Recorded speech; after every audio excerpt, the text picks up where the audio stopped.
میں نے کہا میاں صاحب مجھے تو کوئی چیز مطلب الگ سے نظر نہیں آئی. تو مجھے کہنے لگے کہ اس کبوتر میں اس کی جو دادی ہے وہ جوری فیمیل ہے، ٹھیک ہے.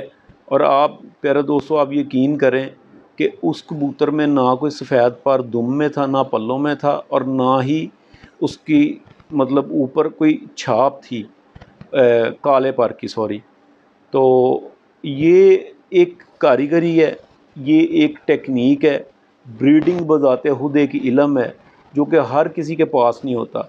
آپ کیا سمجھتے ہیں کہ صرف اور صرف ایک جوڑے کو، نر اور مادہ کو بند کر دینا اور ان کے بچے نکلوا لینا یہ بریڈنگ کی ٹیکنیکس ہیں؟ نہیں، بریڈنگ کی بہت ساری ٹیکنیکس ہیں، ٹھیک ہے. ابھی میں اس دن پڑھ رہا تھا کہ انڈین پروفیسر نے باجرے کی ایک نئی قسم تیار کی ہے جو کہ پہلے والا جو باجرہ ہے اس میں جو مطلب جو چیزیں جو طاقت توانائی ہمیں کم ملتی تھی یا جانوروں کو کم ملتی تھی، اب وہ اس سے زیادہ اس کو ملے گی، ڈوز ملے گی. اور اس کو باقاعدہ اس سائنٹسٹ کو باقاعدہ جو ہے وہ انعام ملا ہے، پرائز ملا ہے. تو یہ پیارے دوستو یہ جو بریڈنگ ہے یہ بھی ایک ٹیکنیک ہے، اس میں نئی چیزیں ایڈیشن کرنا، پچھلی اس کی حامیاں دیکھنا کہ اس میں کیا کیا چیزیں ہیں، ٹھیک ہے، اور کیا کیا چیزیں اور ایڈ کروں تو یہ اور زیادہ بہتر ہو جائے گا. تو یہ میاں صاحب کو اللہ تعالیٰ کی ذات نے ایک ملکہ دیا تھا کہ میاں صاحب اپنے کبوتروں میں کوئی بھی کبوتر ایڈ کرتے اور ایڈ کر کے نکالتے تو وہ کوئی بھی کہہ نہیں سکتا تھا کہ ان کبوتروں میں یہ کبوتر شامل کیا گیا ہے. تو اس کے بعد انہوں نے مجھے اپنے جونسرے کبوتر جو ہیں وہ بھی گفٹ دیے، الحمدللہ میرے پاس ابھی بھی موجود ہیں. میرے پاس ان کے کبوتروں کی زبردست پروازیں رہیں. ایک اسی کا ایک چھوٹا سا واقعہ ہے کہ میرے پاس ان کا ایک بڑا کبوتر تھا، تو اس نے بچہ نکالا تو وہ کھاتا پیتا کافی موٹا ہو گیا. تو ہمارا ایک شاگرد آیا، میں نے اس کو وہ بچہ پکڑ کے اس کو دے دیا. میں نے کہا یار یہ پکڑو، مجھے لگتا نہیں ہے کہ یہ اڑے گا، لیکن نہ بھی اڑا تو بڑا پیارا جونسرا بنے گا، یہ چلیں ٹھاپے شاپے مارتا رہے گا آپ کے پاس تو رونق لگائے رکھے گا. وہ لے گیا. میں نے اس کو کوئی 3-4 ہفتے بعد فون کیا تو میں نے پوچھا اس سے اور بھی بچے تھے. اس نے کہا کچھ بچے آپ کے گھر کے اڑ رہے ہیں، آسمان جاتے ہیں، کوئی 2 گھنٹے کر رہا ہے، کوئی گھنٹہ کر رہا ہے، کوئی 3 کر رہا ہے، لیکن وہ جو بچہ ہے جونسرا بچہ وہ کبھی اس چھت پہ بیٹھ جاتا ہے، کبھی اس چھت پہ بیٹھ جاتا ہے، وہ اس طرح کر رہا ہے. تو میں نے کہا یار میں نے تو تمہیں کہا تھا کہ بڑا موٹا ہو گیا ہوا بچہ تو اس کا مشکل ہے. خیر 1-1.5 ماہ کے بعد مجھے پتہ چلا کہ وہ بچہ اڑنا شروع ہو گیا. ایک دفعہ آسمان گیا ہے، اس کے بعد جو اس نے ٹائمنگ کی ہے اس کے بعد اس ٹائم سے نیچے نہیں آیا، اس کے بعد وہ اس سے اوپر ہی گیا. اور پیارے دوستو پیور بچہ جونسرا، پیور بچہ، سخت ترین گرمی میں اور ڈرائی ویدر میں، مطلب خشک موسم میں، خشک اور گرم موسم میں 4:30 بجے تک سامنے آیا ہوا تھا. اور طوفان آیا، طوفان میں وہ بچہ ہمارا ضائع ہو گیا، ٹھیک ہے.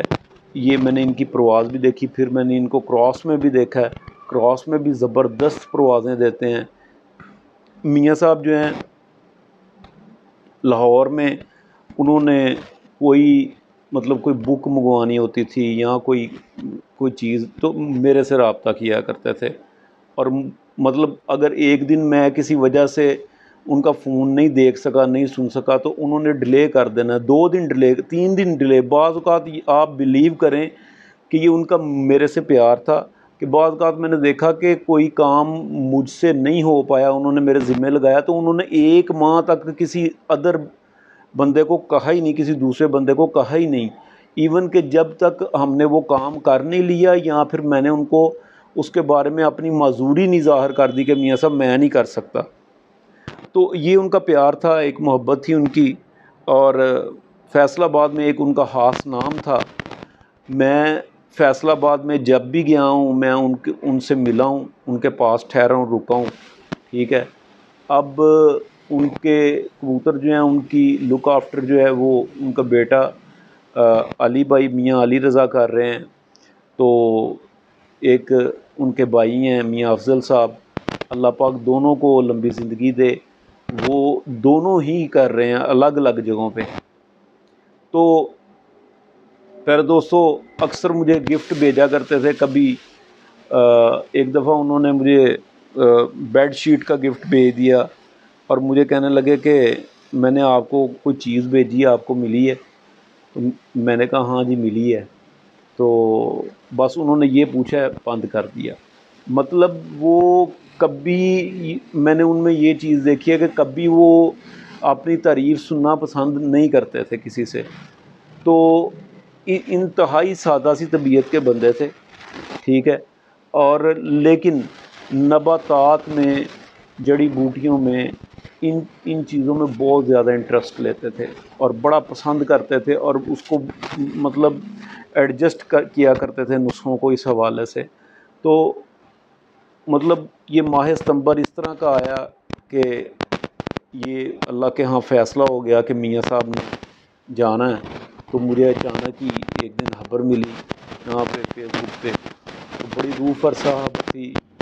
اور لیکن پیارے دوستو برداشت ہی کرنا پڑے گا، سب کے لیے صبر بھی کرنا پڑے گا، یہاں تک کہ ایک دن ہمارا بھی بلاوا آ جائے گا. اللہ کریم سے دعا ہے کہ اللہ کریم میاں صاحب کو جنت الفردوس میں گھر دے اور اعلیٰ سے اعلیٰ درجہ دے ان کو، اور ان کی آخرت منازل آسان کرے. آپ سب کا بہت شکریہ. آپ اپنی دعاؤں میں یاد رکھیے گا. اللہ حافظ.